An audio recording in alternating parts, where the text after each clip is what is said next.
చాలా ఒక 24 గంటలు ఆ విజయాన్ని దశాబ్దం పాటు నలిగారు, దశాబ్దన్నర పాటు నలిగి ఆయన్ని నలిగిన తర్వాత ఆయన అలాంటి వ్యక్తి విజయ వార్త వినకపోతే అక్షోభిస్తుందేమో ఆత్మని అనిపించేది. కానీ విజయ వార్త వినే ఆయన పరమదించారు.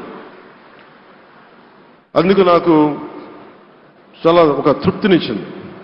అలాంటి మహానుభావులకి నా నివాళులు అర్పిస్తూ ఆయన నుంచి ఎవరైనా నేర్చుకోవాల్సింది ప్రజాస్వామ్యాన్ని పరిరక్షించడానికి ఎవరి స్థాయిల్లో ఒక పత్రికాధిపతిగా కావచ్చు, ఎవరు ఏ స్థాయిలో ఉన్నా దాన్ని మనం కాపాడాల్సిన అవసరం ఉంది. అలాగే ఆయన జర్నలిస్టిక్ వారసత్వ ప్రవాహం అంటే ఉదాహరణకి ఈనాడు ఈటీవీ తాలూకు ప్రజెంటేషన్ ఆఫ్ న్యూస్ చాలా న్యూట్రల్గా అన్బయాస్డ్గా ఉండదు. ఏదైనా విషయం చెప్పేటప్పుడు నా గురించి ఎంత రాస్తారో, నన్ను తిట్టాలనుకున్నప్పుడు అంతే తిడతారు. అంటే నువ్వు చేసే పనిని బట్టే గుర్తిస్తారు తప్ప నాకు తెలుసు కదా అని చెప్పి మళ్ళీ దానికి ఫేవరెటిజం ఉండదు. అది తెలుగుదేశం పార్టీ కావచ్చు, ఇంకొక పార్టీ కావచ్చు, కాంగ్రెస్ కూడా కావచ్చు. కాంగ్రెస్ చేస్తే కాంగ్రెస్ని ఆయన్ని పైకెత్తిన సందర్భాలు ఉన్నాయి. అలాగే ఏ పార్టీ తప్పులు చేసి నచ్చని ప్రజలకి ఇబ్బందికరమైన సంఘటనలు జరిగినప్పుడు ఏం మాత్రం వెనకాడకుండా ఫ్రంట్ పేజీలు వేసేవాడు. ఫ్రంట్ పేజీలో మరీ చాలా బలంగా చేసేవాడు. సో అందుకే నాకు అనిపించింది ఒక జర్నలిస్టిక్ వాల్యూస్ ఆయన తాలూకు వారసత్వ ప్రవాహం ప్రతి జర్నలిస్టు పుణికి పుచ్చుకోవాలి, అది తీసుకోవాలి. ఒక నది ఒక ప్రవాహం వెళ్తున్నప్పుడు మన స్థాయి అది నువ్వు ఒక చిన్న బకెట్తో తీసుకుంటావు, చెంబుతో తీసుకుంటావు, ప్రవాహంలో నీళ్లు అన్నట్టుగా రామోజీరావు గారి జర్నలిస్టిక్ వారసత్వ ప్రవాహాన్ని మనం ఎంత తీసుకుంటాం అనేది మన స్థాయిని బట్టి ఉంటుంది. అది ఒక మోటార్ వేసి ఒక ట్యూబ్ మనకి పైపులో తోడుకునేలాగా ఉండొచ్చు, లేదంటే నా స్థాయి ఇంతే అంటే కూర్చోబెట్టి ఒక చెంబుతో తోడుకోవచ్చు. అలాంటి అపరిమితమైన ప్రవాహం, ఆగని ప్రవాహం, ఉధృతమైన రామోజీరావు గారి జర్నలిస్ట్ వారసత్వ ప్రవాహం ఈ రాష్ట్ర ప్రజలందరూ కూడా, తెలుగు ప్రజలందరూ కూడా దాని నుంచి మనకి ఒక స్ఫూర్తిని తీసుకోవాలని మనస్ఫూర్తిగా కోరుకుంటూ నాకు అవకాశాన్ని ఇచ్చిన నా సహచర మంత్రివర్యులందరికీ, ఇక్కడికి వచ్చిన ప్రత్యేక ఆహ్వానితులుగా వచ్చిన జర్నలిస్ట్ పెద్దలందరికీ, పత్రికా ప్రతినిధులందరికీ, ఇక్కడికి వచ్చిన అతిథులందరికీ, విశిష్ట అతిథులందరికీ ప్రత్యేకమైన ధన్యవాదాలు తెలియజేసుకుంటూ, కృతజ్ఞతలు తెలియజేసుకుంటూ సెలవు తీసుకున్నాను. జై Hind. Thank you honourable deputy chief minister గారు. ఒక మనిషి నుంచి ఎంత ఇన్స్పిరేషన్ తీసుకోగలిగితే మనకు అంత పుష్కలంగా ఒక దిగ్గజం లాంటి మహావ్యక్తి రామోజీరావు గారు అని చెప్పారు ఆనరబుల్ డెప్యూటీ సీఎం గారు.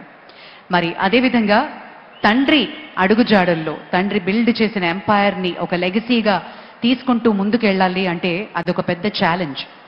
దాన్ని తూచా తప్పకుండా ఫాలో అవుతూ అదే డ్యూటీ, డిసిప్లిన్ అండ్ డివోషన్తో మొత్తం ఫ్యామిలీని, ఎంటైర్ ఎంపైర్ని ముందుకు తీసుకెళ్తున్నటువంటి ఎండి ఈనాడు కిరణ్ గారు, కుటుంబ సభ్యులు అందరి తరఫు నుంచి వారు మాట్లాడవలసిందిగా సవినీయంగా రిక్వెస్ట్ చేస్తున్నాం.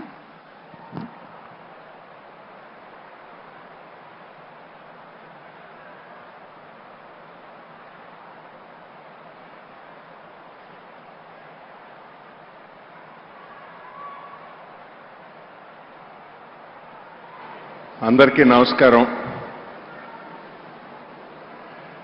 ఆంధ్రప్రదేశ్ ముఖ్యమంత్రి గౌరవనీయులు శ్రీ నారా చంద్రబాబు నాయుడు గారికి, ఉప ముఖ్యమంత్రి గౌరవనీయులు శ్రీ పవన్ కళ్యాణ్ గారికి, శ్రీ నారా లోకేష్ గారికి, శ్రీ పార్థసారథి గారికి, నాదెండ్ల మనోహర్ గారికి, నిమ్మల రామనాయుడు గారికి, కొల్లు రవీంద్ర గారికి, సత్యకుమార్ యాదవ్ గారికి, శ్రీ ఎన్ రామ్ గారు అండ్ శ్రీ గులాబ్ కుటారీజీ, శ్రీ రాఘవేంద్రరావు,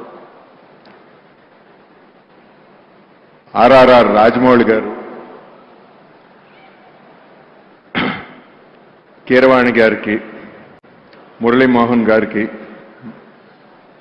బోయపాటి సీన్ గారు, జయసుధ గారికి, సురేష్ బాబు గారికి, శ్యాంప్రసాద్ రెడ్డి గారికి, వేదికపై ఉన్న ఇతర పెద్దలందరికీ, సభకు విచ్చేసిన ఆహుతులకు, మా కుటుంబ సభ్యులందరి తరపున రామోజీ గ్రూప్ సంస్థల సహచరులందరి తరపున వారందరి తరపున నమస్కారం. ప్రజా శ్రేయస్సు కోసం, ప్రజాస్వామ్య విలువల పరిరక్షణ కోసం జీవితాంతం పరితపించిన నాన్నగారు శ్రీ రామోజీరావు గారు. ఆయన సంస్మరణ సభ ఏర్పాటు చేసిన ఆంధ్రప్రదేశ్ రాష్ట్ర ప్రభుత్వానికి కృతజ్ఞతలు. ఈ సభను నాన్నగారి ఆలోచనలు, ఆశయాలను ముందుకు తీసుకెళ్లే సంకల్ప సభగా మేమందరం భావిస్తున్నాం. ఆయన ఎప్పుడూ ప్రచారాన్ని ఇష్టపడేవారు కాదు. మనం చేసే పనులు ప్రజోపయోగకరమైనవా కాదా అనేదే చూడమనేవారు. ప్రజాస్వామ్యం ప్రమాదంలో